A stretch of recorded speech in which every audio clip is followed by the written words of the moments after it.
Kekuasaan Sri Baduga Maharaja berakhir pada tahun 1443 Saka, 1521 atau 1522 Masehi. Pada tahun itu, ia dinyatakan wafat, kemudian digantikan oleh putra sulung dari permaisurinya, Sakyan Kentring Manik Mayang Sunda atau Dewi Mayang Sunda, yaitu Sang Surawisesa.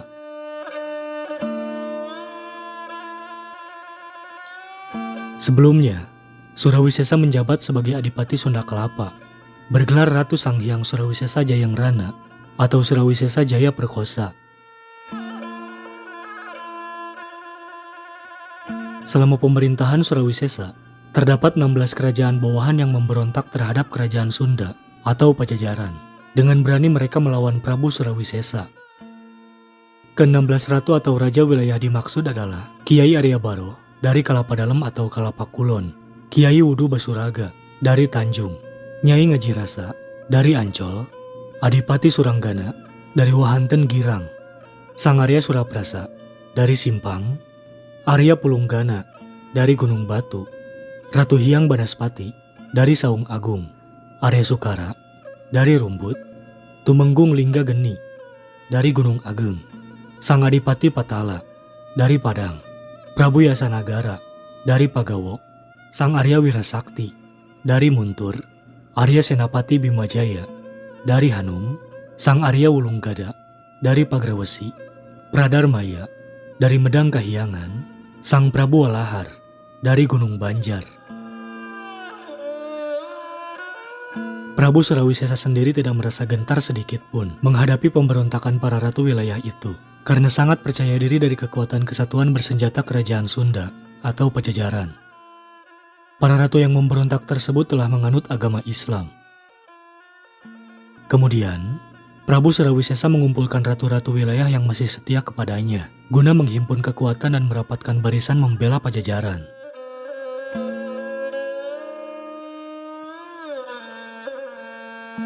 Pada pertengahan tahun 1444 Saka atau 1522 Masehi, Prabu Surawisesa dengan kekuatan bersenjatanya mulai melakukan penyerangan terhadap ratu-ratu wilayah yang memberontak. Satu demi satu ratu-ratu wilayah itu diserang dan ditundukkannya. Perang saudara di bumi Jawa Kulon itu berlangsung selama 3 tahun.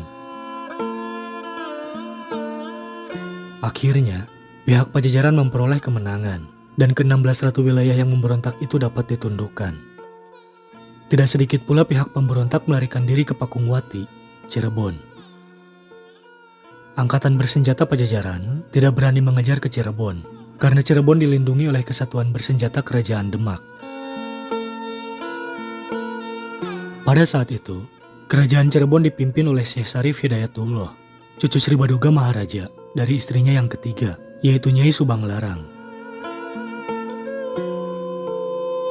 Syekh Syarif Hidayatullah juga disebut Makdum Jati atau Susuhunan Jati Cirebon. Di samping menjadi raja, ia pun menjadi guru agama Islam dan menjadi salah seorang wali di antara 9 wali atau wali songo di Pulau Jawa.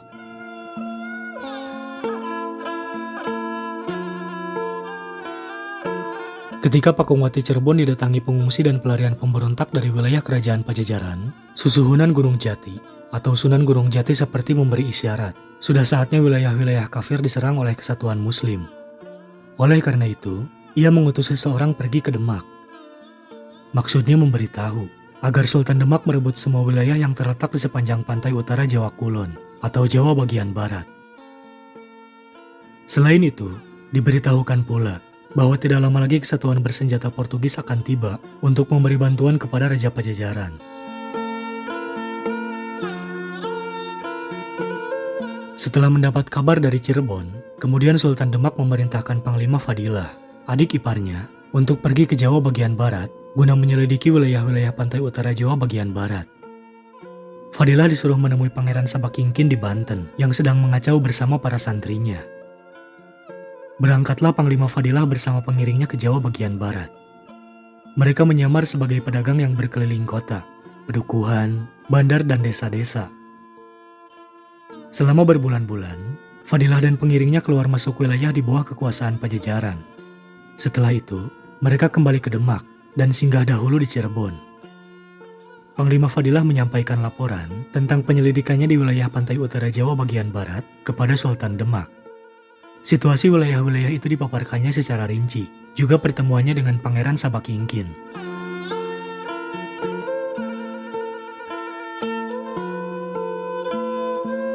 Selanjutnya, Sultan Demak mengarahkan angkatan bersenjatanya ke Cirebon dan bergabung dengan angkatan bersenjata di sana.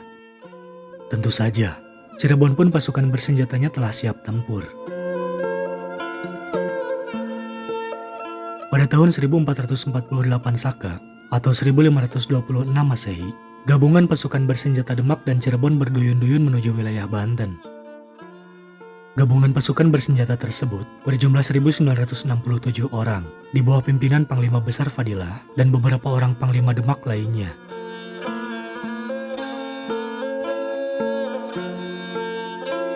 Dari kalangan angkatan bersenjata Cirebon yang diserahi tugas sebagai pemimpin, yaitu Pangeran Cirebon, Dipati Keling, dan Dipati Cangkuang. Pada saat itu, situasi Banten sendiri sedang gawat. Penduduk sedang panik karena menghadapi kekacauan yang digerakkan oleh golongan Muslim di bawah pimpinan Pangeran Sabakingkin, putra Susuhunan Jati Cirebon. Keadaan kian tambah kacau setelah pasukan Panglima Fadilah datang menyerbu. Pangeran Sabakingkin dan anak buahnya menyerbu kesatuan bersenjata Banten yang dianggap kafir. Perang berkecamuk dengan hebatnya. Warga masyarakat Banten kian terdesak dan banyak yang melarikan diri. Begitu pula Adipati Banten, Sang Arya Surajaya, kakak Nyai Kawunganten, dengan kaum kerabatnya mengungsi ke ibu kota Pakuan Pajajaran. Maka sejak saat itu, kekuasaan Adipati Surajaya sebagai penguasa Banten berakhir setelah berkuasa sejak tahun 1441 Saka atau 1519 Masehi.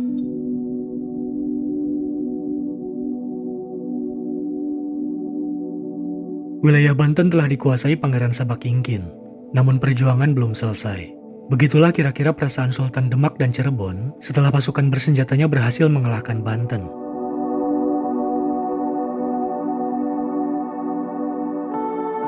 Mereka kemudian menghimpun kekuatan dan menyusun taktik lagi untuk melakukan penyerbuan ke wilayah Sunda Kalapa. Pada tahun 1449 Saka atau 1527 Masehi, pasukan Muslim yang terdiri atas 1.452 orang prajurit menyerang Sunda Kalapa. Pecahlah pertempuran di darat dan di laut dengan dahsyatnya. Pihak Sunda Kalapa kewalahan menghadapi pasukan lawan yang begitu banyak dan terampil berperang. Pasukan Sunda Kalapa yang jumlahnya sedikit itu kian lama kian terdesak dan banyak korban berjatuhan di antaranya. Sementara prajurit lainnya melarikan diri ke hutan dan ke Pakuan.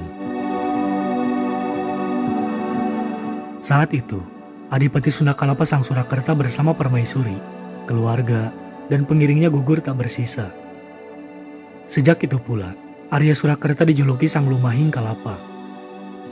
Surakarta berkuasa di Sunda Kalapa sejak tahun 1443 Saka atau 1521 Masehi. Akhirnya perang pun usai. Sunda Kalapa jatuh ke tangan pihak Muslim. Kemudian Susuhunan Jati mengangkat Panglima Besar Fadilah menjadi Bupati Sunda Kalapa. Namun belum lama setelah Fadilah menjadi Bupati, mendaratlah pasukan Portugis di Sunda Kalapa. Pasukan Portugis tidak mengira bahwa Sunda Kalapa telah diduduki oleh pasukan Muslim. Selanjutnya, perang pun berkobar tak terhindarkan lagi. Akhirnya pihak Portugis terdesak dan segera kembali naik ke kapal, dan kemudian kembali ke Pasai. Ibarat membakar hutan di musim kemarau, dalam waktu singkat tak seberapa lama akan musnahlah hutan itu dilahap api. Seperti itulah kira-kira pengalaman angkatan bersenjata Muslim dalam menundukkan ratu-ratu wilayah non-Muslim.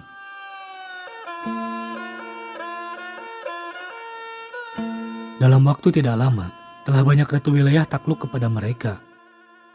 Hal ini membuat permusuhan kian beruncing antara Susuhunan Jati dengan Raja Pajajaran.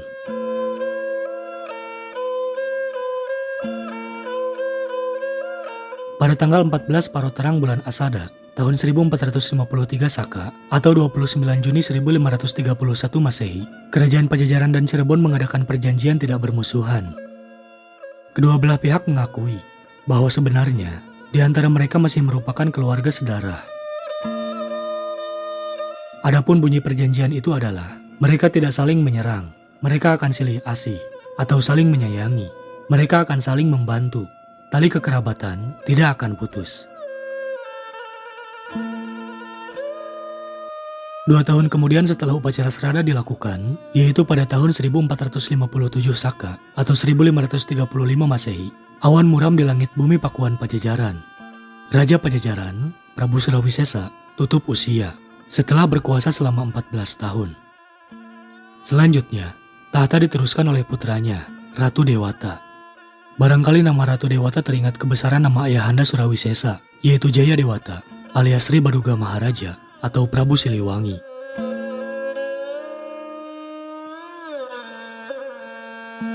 Pasca wafatnya Surawisesa, perjanjian damai dilanggar. Peperangan demi peperangan pun terjadi lagi. Kekuatan Pajajaran dan wilayahnya kian surut. Akhirnya kerajaan ini runtuh karena serangan kerajaan Banten pada tahun 1579 Masehi.